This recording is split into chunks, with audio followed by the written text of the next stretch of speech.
नमस्कार। अंतर्राष्ट्रीय खबरों के हमारे इस कार्यक्रम में आपका स्वागत है। मैं हूं चंद्रशेखर जोशी। इस कार्यक्रम में हम आपको रूबरू करवाते हैं दुनिया भर की हलचल से।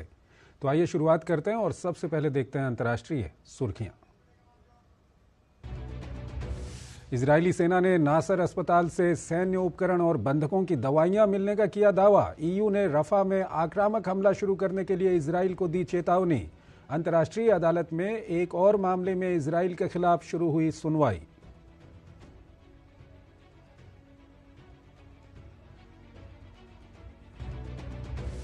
रूस के विपक्षी नेता अलेक्सी नेवल्नी की मौत पर गरमाई सियासत। मामले में ईयू के विदेश मंत्रियों की बैठक। जर्मनी ने रूस के खिलाफ और प्रतिबंध लगाने की मांग की। क्रेमलिन ने दी पश्चिमी देशों को कड़ी चेतावनी।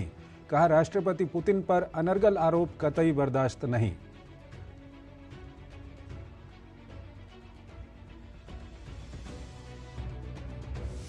पापुआ न्यू गिनी में फिर भड़की हिंसा। आपसी लड़ाई में 26 लोगों की मौत, कई घायल। राजधानी से 600 किलोमीटर दूर हुई वारदात।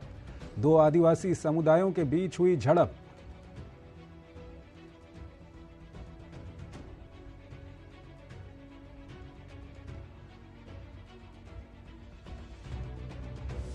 रूस ने अवदिवका कोक संयंत्र का पूर्ण नियंत्रण हासिल करने का किया दावा। करीब 9 महीने बाद रूस ने शहर पर किया कब्जा। यूक्रेन के राष्ट्रपति ने उत्तर पूर्वी मोर्चे पर सैनिकों से की मुलाकात।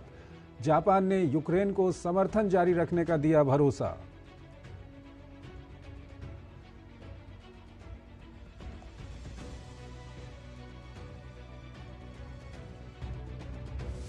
विद्रोही M23 और सेना के बीच तेज होते संघर्ष के कारण पूर्वी कोंगो के निवासी भोजन और सुरक्षा के लिए जूझने पर मजबूर। बड़ी संख्या में क्षेत्र से स्थानीय लोगों का पलायन। सामा शहर पूरी तरह कटा।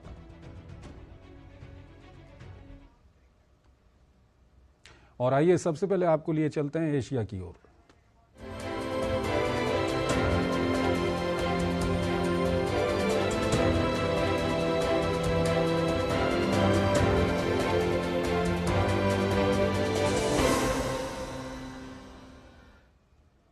गाजा में हमास आतंकियों के खिलाफ इजरायली सेना का अभियान लगातार जारी है। वहीं इजराइल रफा शहर में बड़े पैमाने पर जमीनी अभियान चलाने की तैयारी कर रहा है।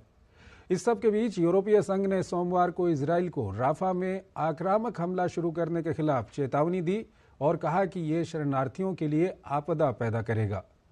इस बीच लाल सागर में बढ़ते तनाव के बीच अमेरिका ने यमन में हूती नियंत्रित क्षेत्रों पर 5 हमले किए हैं। गाजा में हमास आतंकियों के खिलाफ इजरायली सेना का अभियान लगातार जारी है। सोमवार को गाजा भीषण विस्फोट से थर्रा उठा। अगले 6 से 8 हफ्ते तक पूर्ण पैमाने पर सैन्य अभियान जारी रहने की उम्मीद जताई जा रही है। इजराइल रफा शहर में बड़े पैमाने पर जमीनी अभियान चलाने की तैयारी कर रहा है। इजराइल का मानना है कि यह शहर हमास आतंकियों का अंतिम गढ़ है।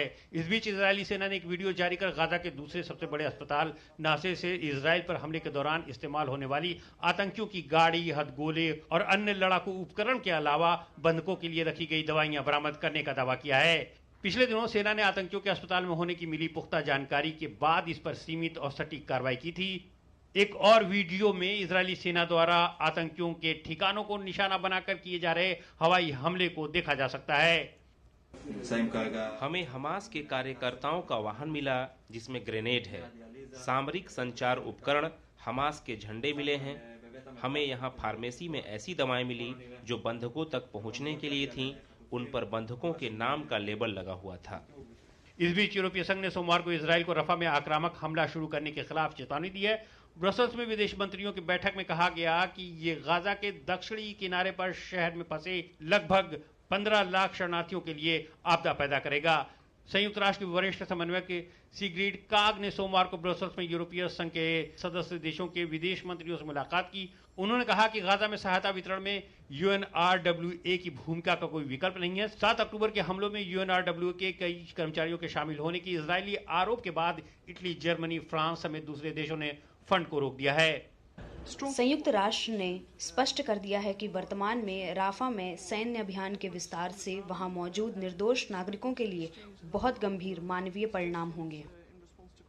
उधर अंतर्राष्ट्रीय न्यायालय में फिलिस्तीनी क्षेत्रों पर इजराइल के कब्जे के मामले में सोमवार से सुनवाई शुरू कर दी गई है।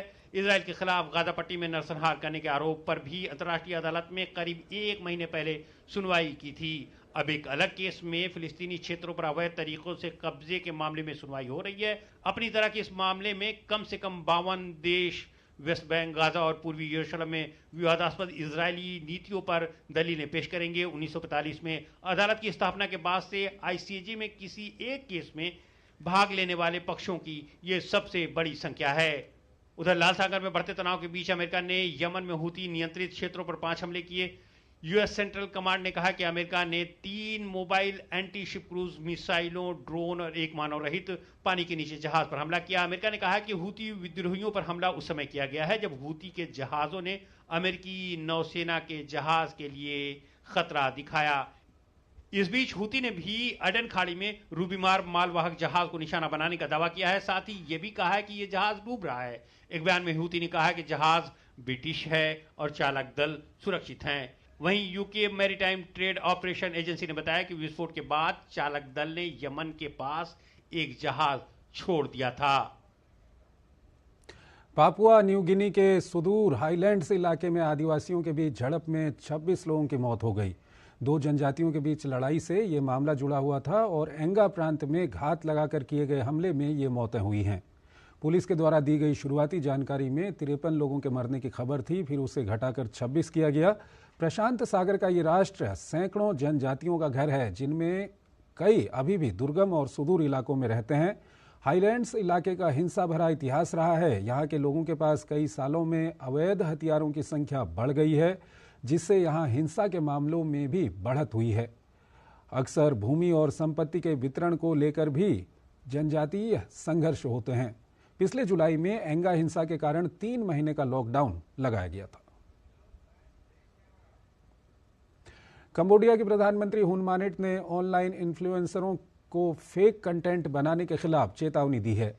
हाल ही में कंबोडिया में ताइवान के 2 नागरिकों को कथित मानव तस्करी, गैर कानूनी कारावास, बलात्कार और कंबोडिया में मानव अंगों की तस्करी पर फर्जी वीडियो बनाने के आरोप में गिरफ्तार किया गया और दोनों को 2 साल की कैद की सजा सुनाई गई है। ताइवान मूल के ये नागरिक ब्लॉग बनाने का काम करते थे। आरोपियों की पहचान चेन नेंग चुआन और लू सू सीन के रूप में हुई है। कंबोडियाई अदालत ने दोनों आरोपियों पर 4 मिलियन रील का जुर्माना लगाया है। एक छोटा सा ब्रेक।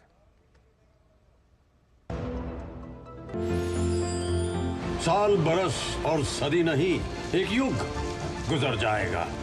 उम्र न पूछो वंडर की, जब फर्क नजर आएगा। वंडर सीमेंट, फर्क नजर आएगा। लड्डू हम यहाँ बैठे बैठे पैसे बना सकते हैं।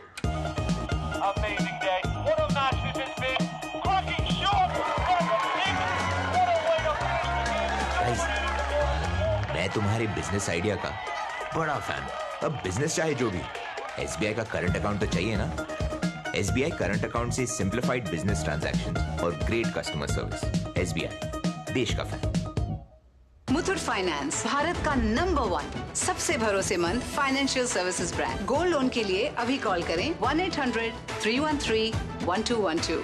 मेरे भाई अरविंद कुमार की कुछ महीने पहले एक्सीडेंट में डेथ हो गई। उन्होंने पॉलिसी बाजार से टर्म लाइफ इंश्योरेंस लिया हुआ था, जो अब भाभी के घर के खर्च और बच्चों की पढ़ाई में काम आएगा। पॉलिसी बाजार की टीम ने क्लेम दिलवाने में हमारी पूरी मदद की। क्लेम के टाइम पे आपकी हेल्प के लिए हमेशा तैयार। पॉलिसी बाजार, 1 करोड़ का टर्म लाइफ इंश्योरेंस सिर्फ 470 रुपए महीने से शुरू। मोदी सरकार की गारंटी, सबका अपने पक्के घर का सपना होगा पूरा। 4 करोड़ पक्के घरों का निर्माण, हमारा संकल्प विकसित भारत। साल, बरस और सदी नहीं, एक युग गुजर जाएगा। उम्र न पूछो वंडर की, जब फर्क नजर आएगा। वंडर सीमेंट, फर्क नजर आएगा। स्वागत है आपका ब्रेक के बाद, और आइए अब आपको यूरोप की ओर लिए चलते हैं।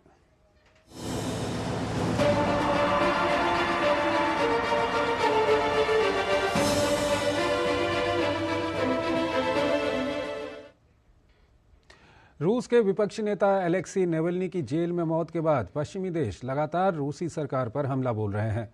हालांकि ये अभी तक पता नहीं है कि नवल्नी का शव कहां है। इस बीच नवल्नी की पत्नी यूलिया नवलनाया ने अपने पति की मौत के लिए रूस की सरकार को जिम्मेदार ठहराया। उन्होंने अपने पति के स्वतंत्र रूस की लड़ाई को आगे बढ़ाने का संकल्प दोहराया। वहीं क्रेमलिन ने पश्चिमी देशों को चेतावनी देते हुए कहा कि राष्ट्रपति पुतिन पर अनर्गल आरोप को कतई बर्दाश्त नहीं किया जाएगा। रूस के विपक्षी नेता अलेक्सी नवल्नी की जेल में मौत के बाद पश्चिमी देश लगातार राष्ट्रपति पुतिन पर हमला बोल रहे हैं। मौत के 4 दिन बाद भी उनके परिवार को नवल्नी के शव का इंतजार है। हालांकि सोमवार को नवल्नी की मां को सालेहार्ड में जांच समिति कार्यालय के बाहर देखा गया। सालेहार्ड उस इलाके का सबसे बड़ा शहर है जिस जेल में नवल्नी को रखा गया था। हालांकि ये अभी तक पता नहीं है कि नवल्नी का शव कहां है। जेल प्रशासन की ओर से शनिवार को उनकी मां को बताया गया कि नवल्नी की मौत अचानक मृत्यु सिंड्रोम से हुई है। विभिन्न हृदय स्थितियों के लिए ये एक अस्पष्ट शब्द है। साथ ही नवल्नी की वकील को सूचित किया गया कि उनकी मौत के सत्यापन की अवधि को बढ़ा दिया गया है। इसमें कितना समय लगेगा ये कह पाना मुश्किल है। इस बीच नवल्नी की पत्नी यूलिया नवलनाया ने अपने पति की मौत के लिए रूस की सरकार को जिम्मेदार ठहराया है। अपने पति के स्वतंत्र रूस की लड़ाई को आगे बढ़ाने का संकल्प दोहराया। मैं अलेक्सी नवल्नी का काम जारी रखूंगी, अपने देश के लिए लड़ना जारी रखूंगी। मैं आपसे सहयोग का आग्रह करती हूँ। नवल्नी की मौत के मुद्दे पर यूरोपीय संघ के विदेश मंत्रियों ने ब्रसेल्स में मुलाकात की। ईयू ने नवल्नी की मौत मामले में रूस पर और प्रतिबंध लगाने की मांग की। नवल्नी की पत्नी ने ईयू परिषद के अध्यक्ष चार्ल्स मिशेल से भी मुलाकात की। यूरोपीय संघ ने मानवाधिकार उल्लंघनों के लिए पहले ही रूस पर कई तरह के प्रतिबंध लगाए हैं। नवल्नी की मृत्यु निश्चित रूप से न केवल हमारे लिए चिंता का विषय है, बल्कि रूस के खिलाफ प्रतिबंध के और भी उपाय शुरू करेंगे। इस बीच क्रेमलिन ने कहा है कि नवल्नी की मौत की जांच जारी है, लेकिन अभी तक इसका कोई नतीजा नहीं निकल पाया है। उन्होंने पश्चिमी देशों को चेतावनी देते हुए कहा कि राष्ट्रपति पुतिन पर अनर्गल आरोप को कतई बर्दाश्त नहीं किया जाएगा। हालांकि उन्होंने कहा कि ऐसे बेतुके बयानों से राष्ट्रपति की छवि खराब होने वाली नहीं है। जांच चल रही है, हालांकि अभी इसका कोई नतीजा नहीं आया है। ऐसी स्थितियों में जब कोई जानकारी नहीं है, हम इसे बिल्कुल अस्वीकार्य मानते हैं। दरअसल यामालोनेट्स ऑटोनॉमस डिस्ट्रिक्ट प्रशासन ने कहा था कि शुक्रवार को जेल में टहलने के बाद नवल्नी का स्वास्थ्य ठीक नहीं था। उन्होंने तबीयत ठीक नहीं होने की जानकारी दी थी, जिसके बाद वे बेहोश हो गए थे। उसके बाद मेडिकल स्टाफ को बुलाया गया, लेकिन वो होश में नहीं आए। हालांकि अभी उनकी मौत के कारणों का पता नहीं चल पाया है। नवल्नी 19 साल की जेल की सजा काट रहे थे। उन्हें पुतिन का विरोधी माना जाता था। 2017 में उन पर जानलेवा हमला हुआ था। 2018 में भ्रष्टाचार के आरोप के तहत वो राष्ट्रपति का चुनाव नहीं लड़ पाए थे।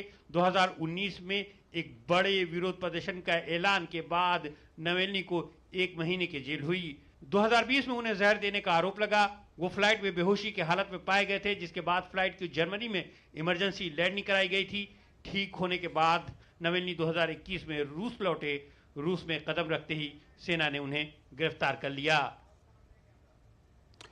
रूसी सेना ने सोमवार को यूक्रेनी शहर अवदीवका में सोवियत काल के विशाल कोक संयंत्र पर पूर्ण नियंत्रण का दावा किया। 9 महीने के भीषण संघर्ष के बाद रूस ने शहर पर कब्जा किया है। मई 2023 में बखमुत शहर पर कब्जा करने के बाद से अवदीवका का पतन रूस की सबसे बड़ी उपलब्धि है। यूक्रेन ने कहा कि उसने महीनों की भीषण लड़ाई के बाद सैनिकों को पूरी तरह से घिरे होने से बचाने के लिए अपने सैनिकों को वापस बुला लिया है। पुतिन ने अवदीवका के पतन को एक महत्वपूर्ण जीत बताया और रूसी सैनिकों को बधाई दी।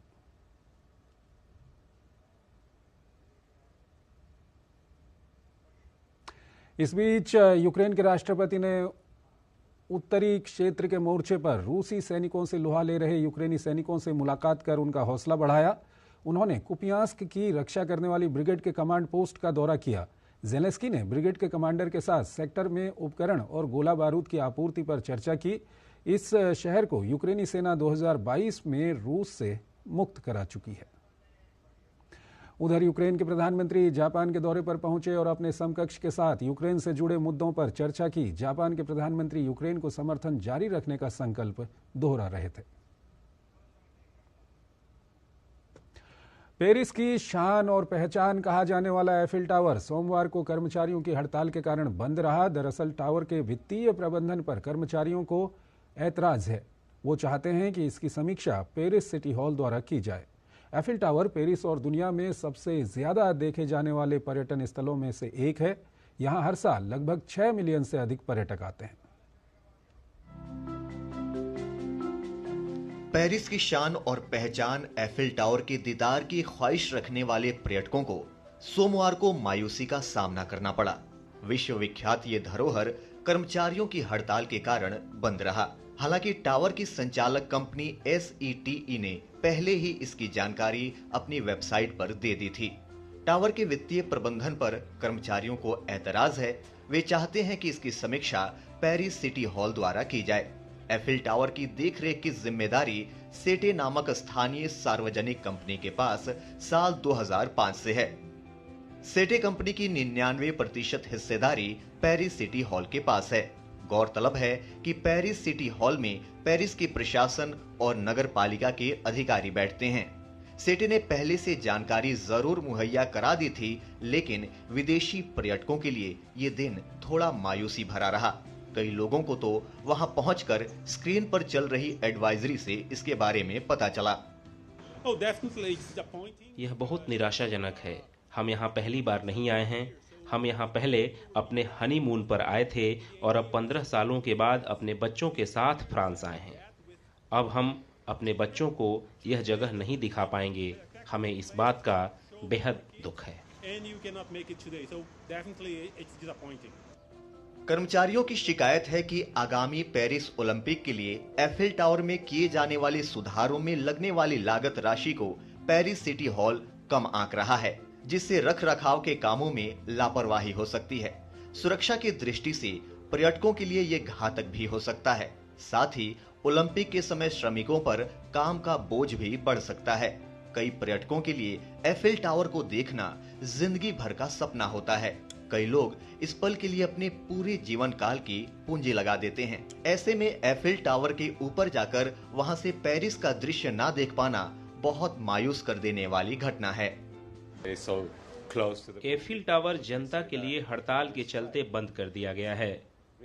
यह वास्तव में बहुत शर्म की बात है। हम यहाँ बस 3 दिनों के लिए ही आए थे और अब ऊपर नहीं जा पाएंगे। एफिल टावर पेरिस और दुनिया में सबसे ज्यादा देखे जाने वाले पर्यटक स्थलों में से एक है। यहाँ हर साल लगभग 6 मिलियन से अधिक पर्यटक आते हैं। जुलाई में होने वाले पेरिस ओलंपिक में एफिल टावर बहुत महत्व रखता है। ऐसे में इस हड़ताल के चलते पर्यटकों को दिक्कतों से जूझना पड़ सकता है। एक छोटा सा ब्रेक। साल बरस और सदी नहीं, एक युग गुजर जाएगा। उम्र न पूछो वंडर की, जब फर्क नजर आएगा। वंडर सीमेंट, फर्क नजर आएगा। हो बिजनेस बढ़ाना, गुड़िया को पढ़ाना या मिसेस के साथ वेकेशन, लो मुथूट फाइनेंस गोल्ड लोन। भरोसा इंडिया का, भरोसा इंडिया का। मुथूट फाइनेंस, भारत का नंबर 1 सबसे भरोसेमंद financial services brand. Gold loan के लिए अभी कॉल करें 1-800-313-1212। स्वागत है आपका ब्रेक के बाद और आइए अब आपको दिखाते हैं अफ्रीका नामा।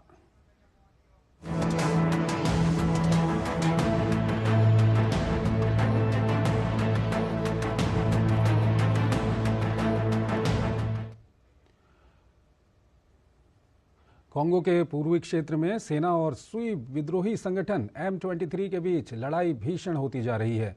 भीषण युद्ध के कारण खाद्य आपूर्ति बुरी तरह बाधित होने के साथ विस्थापन की समस्या भी बढ़ती जा रही है। इस बीच अमेरिका ने रवांडा से कांगो से अपने सभी सैन्य कर्मियों को तुरंत वापस बुलाने और सतह से हवा में मार करने वाली मिसाइल प्रणालियों को हटाने का आग्रह किया है। आइए आपको इस संघर्ष की पृष्ठभूमि बताती एक रिपोर्ट दिखाते हैं। कांगो के पूर्वी क्षेत्र में सेना और तुत्सी विद्रोही संगठन M23 के बीच लड़ाई भीषण होती जा रही है। गोमा से करीब 20 किलोमीटर दूर सामा शहर के आसपास जारी संघर्ष हर गुजरते दिन के साथ तेज होता जा रहा है। भीषण युद्ध के कारण खाद्य आपूर्ति बुरी तरह बाधित होने के साथ विस्थापन की समस्या भी बढ़ती जा रही है। भारी गोलीबारी में अब तक दर्जनों लोगों की मौत हो चुकी है। गोमा के अस्पताल घायलों से अटे पड़े हैं। बढ़ते मरीजों की संख्या से निपटने के लिए संघर्ष करना पड़ रहा है। संयुक्त राष्ट्र और अन्य सहायता एजेंसियों ने लड़ाई से पूरी कांगो क्षेत्र में मानवीय संकट के बिगड़ने की चेतावनी जारी की है। संघर्ष के कारण 4 प्रांतों में करीब 50 लाख लोग अब तक विस्थापित हो चुके हैं। कांगो और कई पश्चिमी देश रवांडा पर M23 को समर्थन देने का आरोप लगाते हैं। हालांकि रवांडा इन आरोपों को खारिज करता है। M23 विद्रोहियों ने नागरिक आबादी पर बम गिराए। हम में से कई लोग घायल हो गए। सेना से जंग लड़ने के बजाय आम लोगों को निशाना बना रहे हैं। हमें उनसे कोई समस्या नहीं है, बल्कि उन्हें इसे सेना के सामने उठाना चाहिए। शनिवार को अमेरिका ने रवांडा से कांगो से अपने सभी सैन्य कर्मियों को तुरंत वापस बुलाने और सतह से हवा में मार करने वाली मिसाइल प्रणालियों को हटाने का आग्रह किया था। विद्रोही साका शहर को घेरे हुए हैं। शहर में आसपास के गांव से किवी नदी के रास्ते थोड़ी बहुत खाद्य आपूर्ति संभव हो पा रही है। अब तो संघर्ष जारी रहने पर अकाल पड़ने की आशंका भी जताई जाने लगी है। पिछले कई हफ्तों में सिर्फ साका शहर से करीब 1.5 लाख लोग पलायन कर चुके हैं। इसके परिणाम स्वरूप अकाल पड़ेगा, क्योंकि गोमा में हम सभी कृषि उत्पादों के लिए मिनोवा रोड पर निर्भर हैं। सड़क को फिर से खोलने के लिए हर संभव प्रयास करना चाहिए। मुझे विश्वास है कि इस सड़क के खुलने से समस्या का समाधान हो जाएगा। मार्च 2022 में तनाव तब बढ़ गया जब एक दशक की अपेक्षाकृत शांति के बाद विद्रोहियों ने युगांडा और रवांडा के बीच सीमा के आसपास कांगो सेना की चौकियों पर हमला कर दिया। इसके बाद स्थानीय लोग जान बचाने के लिए अपने घरों से भाग खड़े हुए। M23 के तेजी से बढ़ते कदम को देखकर अंदाजा लगाया जा सकता है कि एक बार फिर उसकी निगाह गोमा शहर पर है। इस समूह का गठन 2012 में हुआ था। इसमें शामिल कई लोग हैं जो पहले CNDP विद्रोही समूह का हिस्सा थे। ये समूह 2006 से 2009 तक कांगो सरकार के खिलाफ लड़ाई लड़ चुका है। दोनों समूह का गठन इस आधार पर है कि उत्तर और दक्षिणी किवू में कांगो के तुस्सी और अन्य जातीय समुदायों के साथ भेदभाव किया जाता है। इन्हें रवांडा वंश का माना जाता है और इन्हें आम तौर पर रवांडा फोन्स कहा जाता है। M23 ने 2012 में 10 दिनों के लिए पूर्वी शहर गोमा पर कब्जा कर लिया था। हालांकि दक्षिणी अफ्रीकी विकास समुदाय की मध्यस्थता में बातचीत के बाद M23 ने 2013 में शहर को खाली कर अपने विद्रोही रुख को छोड़ दिया। फिर ये आपस में ही लड़ पड़े। कुछ लड़ाके युगांडा भागे तो कुछ रवांडा। 2017 में रवांडा के कई लड़ाके फिर वापस कांगो लौट आए और एक बार फिर हमला शुरू कर दिया। हालांकि 2021 तक बड़े पैमाने पर भर्ती का कोई संकेत नहीं मिलता है। M23 के अधिकांश विद्रोही लड़ाके उत्तरी किवू प्रांत से आते हैं। ये इलाका रवांडा सीमा के करीब है, जहां इस समय संघर्ष चल रहा है। और आइए अब आपको दिखाते हैं विश्व संस्कृति।